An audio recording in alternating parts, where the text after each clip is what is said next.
बिहार की राजनीति इन दिनों असल मायनों में उथल पुथल के दौर से गुजर रही है। राहुल गांधी, प्रियंका गांधी और तेजस्वी यादव के साथ शुरू हुई वोटर अधिकार यात्रा ने एक तरह से सत्ता और विपक्ष के बीच नए राजनीतिक समीकरणों को जन्म दे दिया है। इस यात्रा का मकसद केवल सभाएं करना या राजनीतिक दिखावा करना नहीं, बल्कि जनता तक यह मैसेज पहुंचाना है कि उनके सबसे बड़े अधिकार यानी वोट पर हमला हो रहा है। 1,250,000 votes were stolen.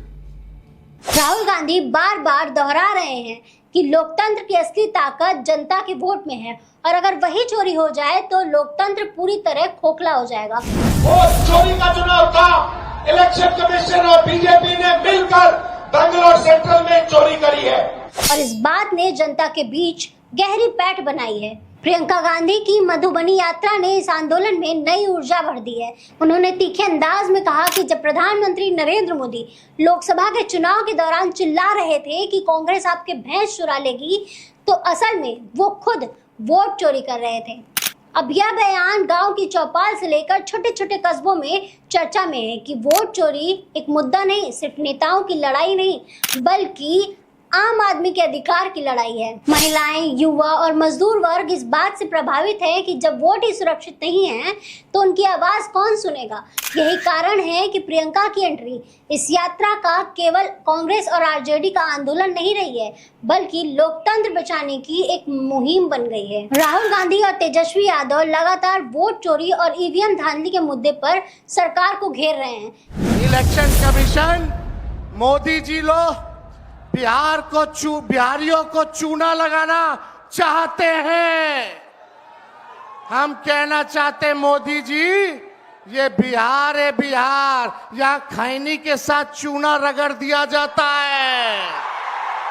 यह नैरेटिव खासकर SC, ST, OBC और मुस्लिम समुदाय के बीच गहरी पकड़ बना रहा है और अब जब उन्हें यह बताया जा रहा है कि उनकी लोकतांत्रिक आवाज भी छीनी जा रही है तो उनके अंदर डर और असुरक्षा बहुत तेजी से बढ़ रही है। यही वजह है कि यह पूरा मुद्दा महज एक चुनावी नारा नहीं, बल्कि लोकतंत्र बनाम दमन की एक जंग में बदल गया है। वहीं इस यात्रा में समाजवादी पार्टी के अध्यक्ष अखिलेश यादव की एंट्री ने इस आंदोलन को और भी धारदार बना दिया है। अखिलेश का पीडीए मॉडल पहले से ही यूपी की राजनीति में चर्चित है। साथ ही बिहार में भी यादव, कुर्मी, पासवान, मुस्लिम और महादलित वोट बैंक साथ में खड़ा है। ऐसे में अखिलेश का जुड़ना विपक्षी गठबंधन के लिए महज सिर्फ चुनावी गिनती बढ़ाना नहीं है, बल्कि सामाजिक समीकरणों को नए सिरे से मजबूत करना है। इससे विपक्ष को यह कहने का मौका मिल गया है कि आंदोलन केवल बिहार की लड़ाई नहीं, बल्कि पूरे देश की लोकतंत्र की लड़ाई है। राहुल, तेजस्वी और अखिलेश की तिकड़ी अब युवा बनाम बूढ़ी राजनीति का चेहरा पेश कर रही है।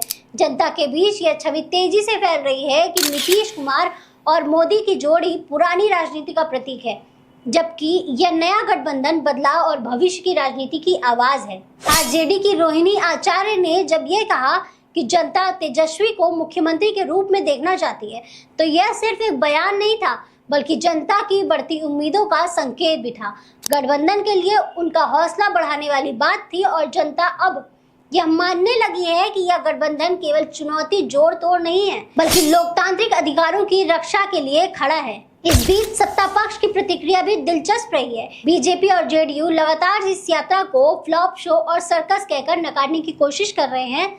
वहीं गिरिराज सिंह और सम्राट चौधरी जैसे नेता रोजाना इस पर हमला बोल रहे हैं, लेकिन राजनीतिक आंकड़े बताते हैं कि अगर यात्रा का असर न होता तो सत्ता पक्ष इसे नजरअंदाज कर देता। बार बार प्रतिक्रिया देना इस बात का सबूत है कि बीजेपी इस आंदोलन से परेशान है और बौखलाया हुआ है। वहीं अगर बात करें नीतीश कुमार की, तो उनकी मुश्किलें यह है कि उन्हें कई बार पाला बदलते देखा गया है, कभी महागठबंधन के साथ तो कभी बीजेपी के साथ। जनता अब उन्हें लेकर कंफ्यूज है और भरोसा नहीं कर पा रही है। वहीं बीजेपी पर पहले से ही महंगाई, बेरोजगारी और भ्रष्टाचार के मुद्दे भारी हैं। ऐसे में अगर विपक्ष यह संदेश जनता तक पहुंचाने में सफल हो जाता है कि न केवल आर्थिक और सामाजिक मुद्दे उपेक्षित हैं, बल्कि उनके वोट भी सुरक्षित नहीं है, तो सत्ता पक्ष को इसका भारी नुकसान चुकाना पड़ सकता है। कुल मिलाकर वोटर अधिकार यात्रा ने विपक्ष को नैरेटिव की लड़ाई में बढ़त तो दिला दी है, क्योंकि यह यात्रा लोगों के मन में सवाल पैदा कर रही है और सरकार से जवाब मांग रही है। यह सिर्फ रैलियों का मामला नहीं है, बल्कि लोकतंत्र के भविष्य की जंग बन गई है। अब देखना यही है कि यह आवाज गांधी मैदान से निकलकर दिल्ली तक गूंजती है या नहीं। अगर गूंजी तो यह यात्रा सिर्फ बिहार का चुनावी समीकरण नहीं बदलेगी, बल्कि पूरे देश की राजनीति को नई दिशा दे देगी।